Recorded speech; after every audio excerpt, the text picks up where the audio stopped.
Tonight's docket opens with two very different storms.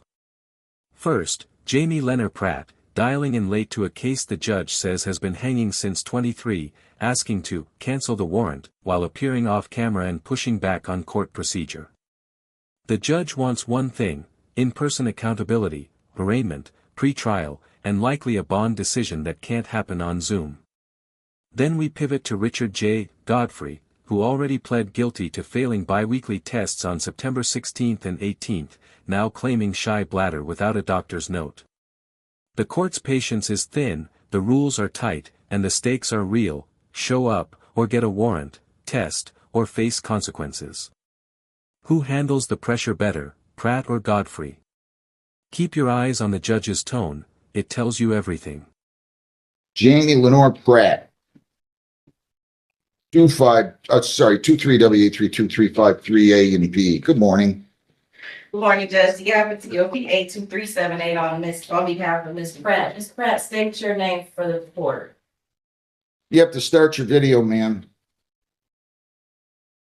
Pratt, Jamie Pratt. What do you think I'm thinking? She stands mute and waves reading, Your Honor. Did she just, hang on, ma'am? I don't know where you are. You're gonna have to stop. I need to see, you're not driving, right? No, I'm not driving. I'm staying. Where has she been? Where has she been? She just called up today, Lisa, said cancel the warrant. I want to go in front of the judge when she was supposed to be here. This case been going on since 23, Ms. Pratt. Okay. All right? It's way too old for me. It's just a warrant. Everything that the case was about, I did the first ticket. I have my license. It's just a warrant that's holding me up. Anything that's involved in this case has been done. It's just a warrant. Is that what you said? It's just a warrant. That's the only thing that has to be there. I have my license are valid. That I don't even have that car, but I got the headlight fixed like within the week of me getting the ticket. I did not know I had to bring it back to Woodhaven. Ma'am, I'd suggest that you at least acknowledge. I know it's impossible for some people to say. Acknowledge what? That I got the ticket? I did get the ticket. My headlight was out. My license was suspended. I'm not denying that. And I've done everything to correct that. Give her a new date. We're going to give her a new date for an arraignment and pretrial. Defendant has to appear in person. I'm out of state, so that's not going to be able to happen. Well, then you're going to have a warrant issued for. Here's what just happened in plain English. The judge set an in-person arraignment and pre-trial because remote behavior and camera issues are undermining the court's ability to confirm identity, set bond, and ensure compliance. When the defendant says, "That's not going to happen," the judge responds with the only tool available, a warrant if she doesn't appear. Also note the phrase, "stood mute," that means she didn't enter a plea, so the court enters a not guilty plea on her behalf and moves the case forward. The frustration isn't over a headlight ticket anymore, it's about court compliance. Question for you: do you think the judge was too strict demanding an in-person appearance, or was that the only way to restore order after camera issues and delays? And if bond can't be set today, should attitude influence that decision later? For your arrest again, okay? You're going to have a warrant issued for your arrest again. Because I can't come into the courts? Because I'm in another state? I don't want to, listen, I don't want to do anything to inconvenience you here. I don't want to inconvenience you.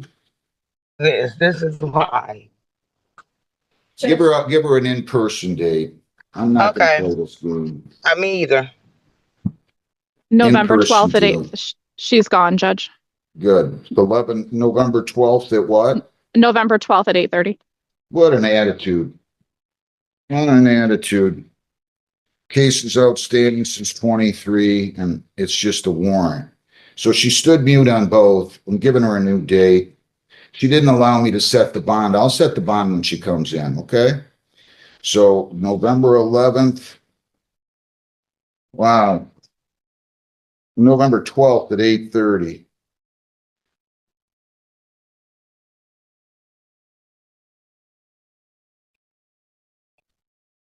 Jeez. What is happening? Huh? Can you tell me what's happening? No, Judge. I don't wanna know. I don't wanna know. I don't. Godfrey, Thank you, Judge. Richard J. Godfrey, 25F244515. Good morning, Mr. Haynes. It's tough on the follow.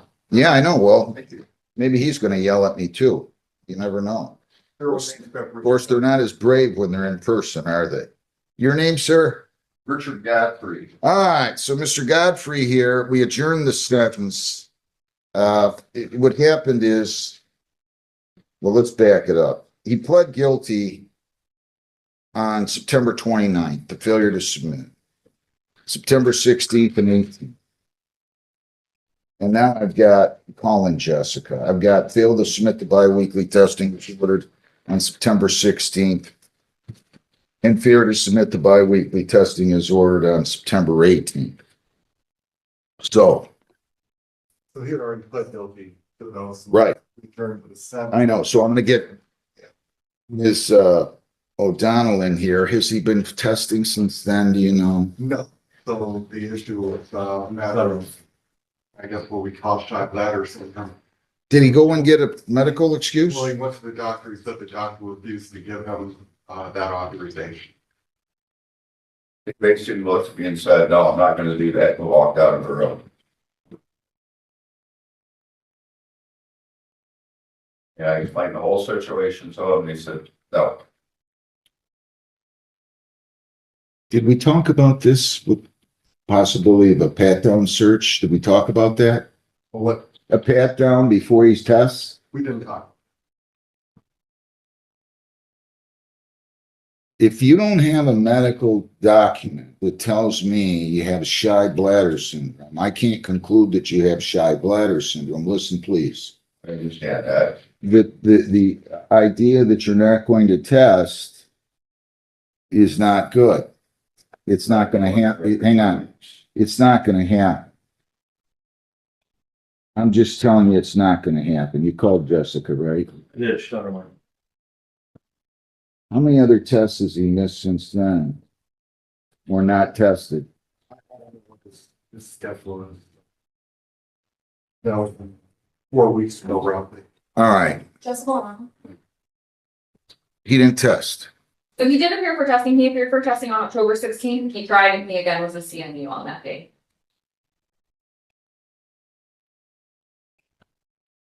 You can't pee in front of somebody. You can't pee in front of somebody, urinate in front of somebody. Is that the issue? They think about the close, you got 30 seconds. Listen, Yeah, no, I can't. If there's somebody not standing there, I still couldn't do it. I've had that problem my whole life. Told you. My wife thinks it. is DNA open today? I don't, can't, yeah. Sir, you're going to have to test. You're going to have to test. Even though there's no shy bladder syndrome, and I always require a diagnosis of that for a pat down, Yes. defendant to test today or first available date.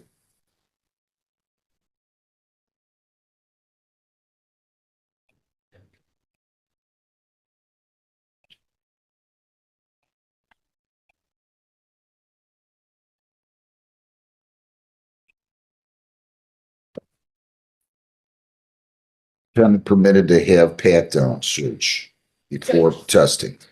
Select them to allow him to just like give him more time because even with the path on the. Yes, I mean, tell them, be reasonable. I find it hard to believe that they're not being reasonable. He's the only one that's come in here and said gave you 30 seconds. I mean, I can only tell you if I don't have a test, it's not gonna be nice. I'm giving you every benefit of the doubt here. I understand that. I'm giving you every benefit of the doubt there. I'll underline it, bold it. That's what's happening. You got to test, period. If not, you're going to have to go do blood work and you're not going to be able to afford that. I'm telling you. How much is a blood test? Honestly, Ridiculous. a Couple $100. It's over $100. It's more than that. So we'll adjourn the sentence. Hang on, John, I'm sorry. Adjourn the sentence about a week out. or 10 days out, or when Mr. Haynes is here again, Lisa? You got to test. Okay? I know what's going to happen. I know what's going to happen. You're going to come back here and you're going to test positive. Not Okay, okay, good. Then we'll all be happy. been 76 days. Good. Lisa, yeah, you got it. When are you available? Judge, I've got arraignments next week on the 3rd, and then I'm doing over on the 13th. You think we can get that test? Yeah. By the 3rd, I mean. Yes, he can be able to test this week. By the 3rd, we'll adjourn it to the 3rd at 8:30. Is that good? That's fine. Okay. Adjourn it. Is that good, Lisa? Yeah, that's good. Wrap up. In the Pratt segment, the court reasserts control, old case, renewed in-person date, and a clear warning, no show, new warrant. Bond wasn't set because she left early and stood mute, that happens only when she appears. In Godfrey's case, the judge balances firmness with options, testing is mandatory, but he's permitted a pat-down and reasonable extra time. No medical documentation equals no shy bladder accommodation, and the court signals a backup plan, blood work, which is pricier and harder to dodge. The sentence is adjourned to the 3rd at 8:30, with a not-so-subtle prediction, come back clean.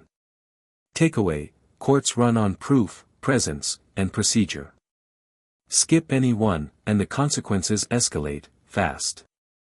Backhand index pointing right CTA, if you found this case as shocking as we did, hit like, drop your take in the comments, and subscribe for more jaw-dropping courtroom breakdowns. Good. Go talk to her. Thank you. She'll tell you when they're testing. All right. Now I'm going to try to move you guys out of here. My